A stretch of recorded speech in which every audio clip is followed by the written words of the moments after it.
The first topic was endoscopies. Susan Candiotti, CNN correspondent, spoke to someone inside Joan Rivers Surgery Center who said an unauthorized biopsy on her vocal cords was begun while she was sedated. Gastroenterologist Lawrence Cohen was performing the endoscopy. He was not certified to operate at Yorkville Endoscopy. The biopsy caused her vocal cords to swell, which cut off her oxygen and put her in cardiac arrest. Guests, anesthesiologist and chief wellness officer at the Cleveland Clinic, Dr. Michael Roizen, and Dr. Jamie Koufman, vocal cord expert at the Voice Institute of New York, said Joan shouldn't have been there for reflux. Roizen said a biopsy shouldn't have been done under sedation or at an outpatient facility because the vocal cords can go into spasm. It should have been done in a hospital with general anesthesia. Koufman said the reported death rate of sedated endoscopy is 1 in 10,000. That means 800 people per year in America. Oz said there are also reports that one of the doctors was taking a selfie with Joan while she was under sedation. Koufman said Joan was likely there because of reflux and shouldn't have been there because the procedure could have been done while she was awake with an ultra-thin instrument. Then Oz talked about Alzheimer's. He said some literature says carbs can increase risk of brain disease. Neurologist David Perlmutter, author of the Grain Brain Cookbook and host of a PBS special which I have seen and respect, said the food people eat does affect their brain health. He said foods like whole grain pasta are powerful sources of carbs and raise the blood sugar, which is about the worst thing you can do for the brain. He said diabetes and heart disease also relate to blood sugar. He says people must keep blood sugar under control. About 2/3 of people with Alzheimer's are female, and older women are 2 times more likely to get it than breast cancer. He says avoid pastas, breads, sugars, fat-free or low-fat products because they have a high glycemic index, and most people need to eat more healthy fats, such as olive oil, avocados, nuts, seeds, and nut butters. He recommends 2 tablespoons of extra virgin olive oil 3 times a day plus 1 side serving. These fats reduce inflammation. The brain is 60% fat. He recommends grass-fed beef and salmon and eggs for protein. Vegetables should make up most of the diet.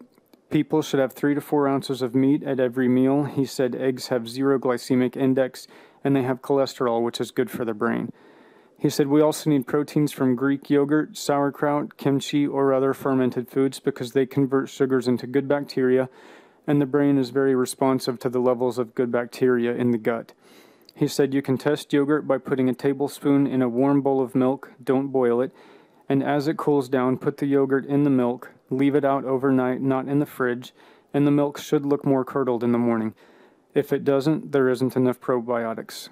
There are some recipes from his cookbook on droz.com. The next subject was the E-patch. He said reports show hormone replacement therapy is too risky because the estrogen can increase the risk of breast cancer and heart disease, but now evidence shows low dose like the E-patch can give energy. Estrogen is made in the adrenal glands and fat tissues and circulates through the entire body, helping with bone and heart health, skin, hair, nails, mood, memory, and energy. It also affects serotonin and endorphins. Gynecologist Dr. Tara Allman at the Center for Menopause in New York City recommends the E-patch. She said you know you're low on estrogen when you start skipping periods or they stop completely. You can get an estrogen blood test. She said the fear of breast cancer prevents symptomatic women from trying the E-patch, but the risks are low and the benefits are great. She compared the E-patch to a drop in the ocean, and it's only a once or twice a week patch. The people who should take it are any women who are symptomatic. A guest in the audience testified that it got rid of her night sweats, anxiety, mood swings, brain fog, insomnia, fatigue, and it only took about 2 weeks for the changes to happen. There's a list of facts about taking estrogen at droz.com. The next topic was yeast infections. They're caused by antibiotics, stress, birth control pills, sugary sodas, and foods that have yeast such as cheese and peanuts, wines, and beers.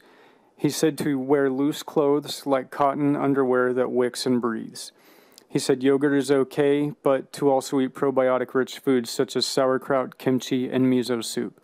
You can also use an antifungal cream for about 3 days, and it should have azole in it. Then Oz talked about a 10-minute exercise plan. Jennifer Cohen, fitness and health trainer and author of Strong is the New Skinny, said short bursts of intense exercise are more effective than a long, steady duration. There's a complete list of her exercises in her book.